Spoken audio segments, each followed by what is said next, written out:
What if I were to tell you that one of the most requested features for the Quest platform is actually already here?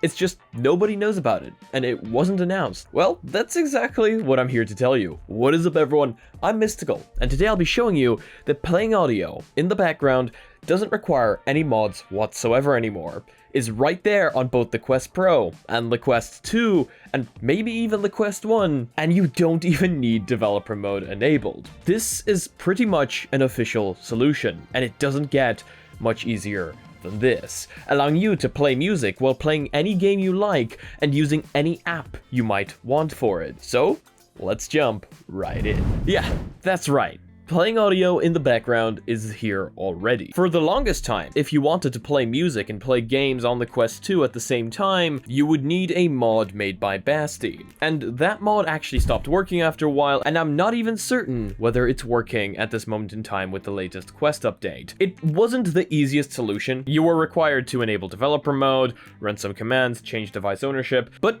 it did work. However, understandably, not everybody wanted to go through that just to be able to play their audio in the background, which is only fair. It's a pretty standard feature, being able to play audio in the background on any device that you're gaming on. Well, the Quest 2 has this, and it's pretty official. This isn't some jank solution that is only going to work half the time. This is very, very easy. It doesn't even require you to enable developer options or go into experimental settings. It's actually enabled by default, and it seems to work flawlessly. Now, this wasn't found by me, so I cannot take credit for this. I was browsing multiple different Discords, searching for news, searching for more obscure information that I could give you guys, and I found this posted by the users on the Basti Discord.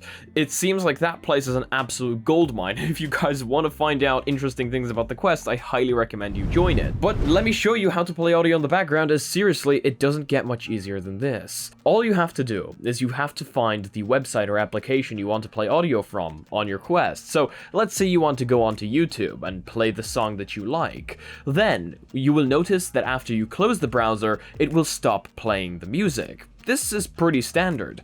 However, now you can go into the bottom left, press on the notifications panel, scroll down to the very bottom, and all of a sudden, you're going to see a media panel. You can press on the three dots to the right of this media panel and press play. And all of a sudden, your music will begin playing. What's really cool here is you can also seek, pause, and play right there from that notifications panel. And yes, it does work in-game, which means that you can control your music right there inside the game. So this isn't an experimental setting. It's not something you need to enable like it is on the Quest Pro. You actually need to enable the setting on the Quest Pro. It's inside experimental settings. It's called background audio playback.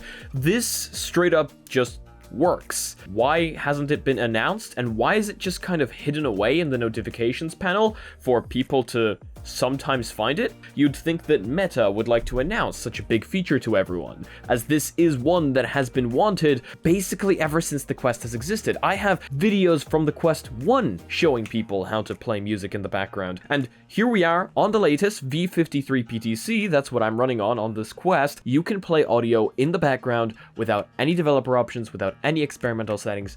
It just works. And while that media panel doesn't yet seem to work with third-party applications, like let's say you have sideloaded Spotify, for some weird reason this media panel will not work with that. But if you want to use a web app inside the Oculus browser, everything that is media seems to be working in there. So you can go onto the Spotify web app, you can use YouTube, you can use Epidemic Sounds, you can use whatever you like, that seems to work. The Meta Quest web app, if it is playing media, shows that media panel. I just really hope that they bring in those unofficial third-party applications sometime in the near future to also work with that, because I like having Spotify sideloaded on my Quest, but unfortunately that doesn't yet work. This isn't where we end today's video though, as the V54 PTC has come out for our Quests, and this one comes with quite a few interesting new updates, including more personalization to our home environments, updates to the PC app, and just overall some interesting new changes inside the Quest's UI. So let me tell you about the things that I have currently found, because,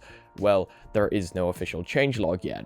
So, first thing, the new Horizon personalization update for your Quest. And no, this is not the Horizon worlds. This is quite literally your Horizon box, your skybox, inside your home environment. You can now customize your skybox to whatever you like. All you have to do is go into Experimental, turn on Custom Skybox, and then go to Personalize and Homes. Select any home you might want to use, then scroll down to the very bottom. At the very bottom, you will get to select the image that you want to be using for your custom home.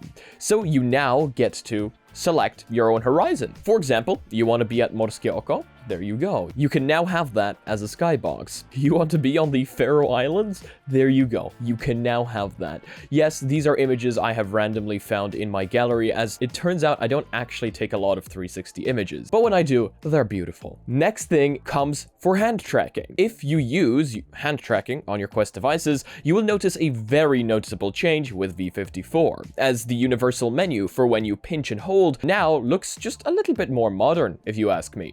Another feature that comes with the UI is the filter option for all apps. If you go into all apps now, in the very top right, you will see a filter icon instead of seeing the drop-down menu that used to be there before. However, the PC app also got a pretty major change, allowing you to enable not only sliced encoding, but also H.265. Let me find the Reddit post for that one. So, Wired Link can use H.265 on the PC app of V54, and we can now switch between H.264 and H.265, and we can now also enable and disable sliced encoding inside the debug tool. So this user here, Modsuki, downloaded the V54 Oculus PC PTC app and found these features. Now, I myself have not found these features because I don't actually use the Oculus PC app. I go directly through Virtual Desktop and completely bypass the Oculus PC app. However, for those of you that do use Oculus Link or do use the Oculus debug tool, you will now have some of these really nice features at your disposal. I have not found anything else highly noticeable in V54. However, I have also not found any errors or bugs yet, which is really nice, but those do tend to come on a device-by-device basis. So let me know what you guys think about V54 if you're on it, and let us know down below if you have found anything that I haven't yet mentioned, until we of course get the official changelog. Let me know if you already knew about this, if you were already using it on your devices, and why you think this wasn't announced in a bigger way. But other than that, that is going to be it for today's video. If you guys liked it, please do leave a like. If you disliked it, I guess the button works too, but let me know why down below. If you guys are not yet part of our community, check out our Discord, check out our Reddit down below, where I want to see you posting your spicy memes. And if you have any issues, let us know down there as well, and I will do my very best to help you. Thank you so much to all the lovely names going off to my right. Those guys are my Patreons, and they are helping me out so much in this moment in time, so much love to you guys, and thank you so much to anybody else supporting the channel in any way, shape, or form. And as usual, if you want to be notified about future content coming up on the channel, make sure to smack the subscribe button with your forehead, ding my bell, and see you again in the next video. Peace.